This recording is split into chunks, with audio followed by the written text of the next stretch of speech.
पर्वतार की बुलंदियों को छुए, तो इसके लिए सर्वप्रथम आपको अपना व्यवहार बदलना होगा।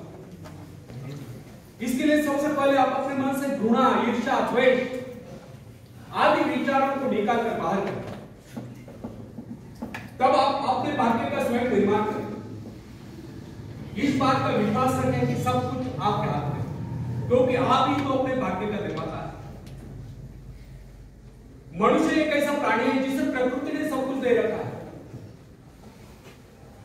इतना ही नहीं, प्राकृतिक गुणों के अतिरिक्त यदि किसी प्राणी में कुशलता है तो अपने कौशल से दूसरों के गुणों को अपनाकर और भी अधिक गुण संपन्न हो सकता है। उदाहरण के लिए, हम मछली की भांति जल के जीव नहीं, लेकिन हमारे मन में उसके बाद तैरने की इच्छा जागृत हुई तो हमने तैरना सीख लिया। पक्षियों की भांति हमारी परवाह करने की इच्छा हुई तो हमने हवाई जहाज बना ली। इस प्रकार प्रकृति ने, निसर्ग ने मनुष्यों को इस प्रकार बनाया कि वो सब कुछ कर सकता है।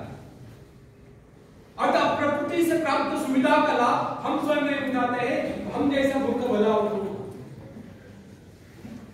प्रकृति ने हमें क्या नहीं दी, उसने हमें एक ऐसी शक्ति दी, बल्कि जादुई शक्ति दी है जिससे हम सब कुछ पा सकते हैं। हाँ, ये अलग बात है कि हम उस शक्ति को पहुंचा नहीं पा रहे।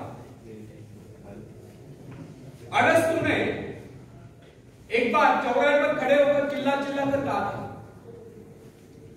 इस दुनिया में सब कुछ है, जो चाहो सो पाओ, पर पहले अपने को उस योग्य बनाओ। अरस्तु ने कहा है, इस दुनिया में सब कुछ है, जो कर्म ही नहीं वो कुछ नहीं पाता है। एक कटु सत्य मुक्ति भी है, कर्महीन पाओ है। आपको क्या चाहिए इस पर विचार करिए, फिर गंभीरतापूर्वक उसके लिए योजना बनाइए। योजना बनाकर बराबर प्रयत्नशील है। एक दिन आप अपनी इच्छा पूर्ति करके रहोगे, एक दिन आपको सफलता अवश्य मिलेगी। फ्रेंड्स, यदि हम सतत विकास माने तो हमारी शक्तियां क्षीण नहीं हो सकती। जिस प्रकार घर का कूड़ा प्रतिदिन झाड़ू से साफ करना पड़ता है, उसी प्रकार मन के कूड़े को प्रतिदिन साफ करें।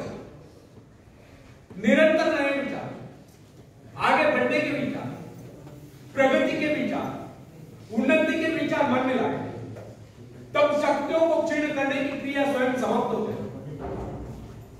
हमारे मन तथा शरीर में निरंतर विकास की क्रिया जारी रहना स्वाभाविक है। इसमें बाधा तब पड़ती है जब दूषित विचार हमारे मन पर आक्रमण करते हैं। मन पर दूषित विचारों का आक्रमण तभी होता है जब हमारे मन में खालीपन होता है। जब तक हम अपने मन में विकास के विचार रखते हैं, तब तक अवनति के विचार ना आ सकते। प्रगति के विचार है तो अवनति के विचार ना आ सकते। मन को नवीन तथा तरोताजा करने के अनेक उपाय। इस विषय में हम सबके भिन्न भिन्न अनुभव हो सकते हैं। हम देखते हैं कई बार हमारे मन में दुख और निराशा की छाया आश्चर्यजनक रूप से लुप्त हो जाती है। दुख के घिर आए बादल हट जाते हैं, उनके स्थान पर हर्ष की धूप खिल उठती है। कम से कम कुछ समय के लिए जीवन के प्रति हमारा दृष्टिकोण बदल जाता है। कई बार हम मनुष्य तो निराश हो जाते हैं और अकस्मात कोई शुभ समाचार आ जाता है और हमारा हृदय हर्ष से गदगद उठता है। अथवा कोई असोट सरल हृदय व्यक्ति आ जाता है और वो हमारी मनस्थिति में पूर्णतया परिवर्तन ला देता है। या कोई परम प्रिय मित्र आकर सारा वातावरण ही बदल डालता है। अथवा अचानक किसी सुंदर स्थान अथवा देश की यात्रा करने का अवसर प्राप्त हो जाता है। उसके प्राकृतिक सौंदर्य कलेप हमारे हृदय को शीतल कर देता है। किसी भी ऐसे स्थान की यात्रा करनी पड़ती है जिसकी हमारे मन में सदा से इच्छा रहे, और वहां से सौंदर्य के कारण हमारे विचारों में परिवर्तन आ जाता है और हम प्रसन्नता से विभोर जाते हैं। फ्रेंड्स, कुछ लोगों का यह विचार है कि मन बाहरी प्रभाव को ग्रहण करने में असमर्थ है, उसकी स्थिति में विशेष परिवर्तन नहीं किया जा सकता। उसके हर्ष विषाद की सीमाओं का निर्धारण भाग्य द्वारा होता है और हम केवल इतना ही कर सकते हैं कि इसे विचारों का हर्ष देकर चकमा दें। गलत है। हमारे पास ऐसे असंख्य उदाहरण हैं जिनमें व्यक्तियों की मनोवृत्ति में आमूल परिवर्तन होता देखा है, उनके मस्तिष्क में क्रांति होती देखी है। बहुत से लोग जो जन्म से दुर्बल थे वे व्यायाम द्वारा सबल होते देखे गए और कर्मठ होते देखे गए।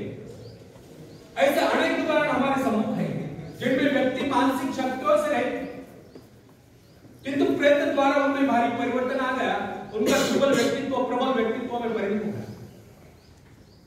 साहस का उदाहरण,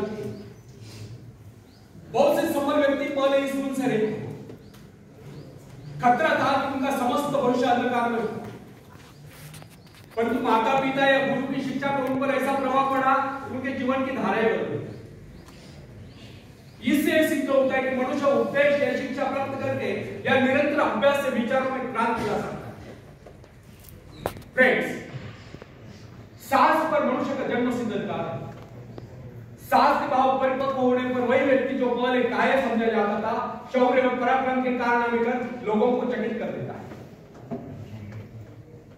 जब हम भय, संदेह और निराशा से ग्रस्त स्थिति में होते हैं, तब हम सही निर्णय नहीं कर पाते। उचित एवं ठोस निर्णय केवल उसी समय किया जा सकता है जब मस्तिष्क सही स्थिति में हो।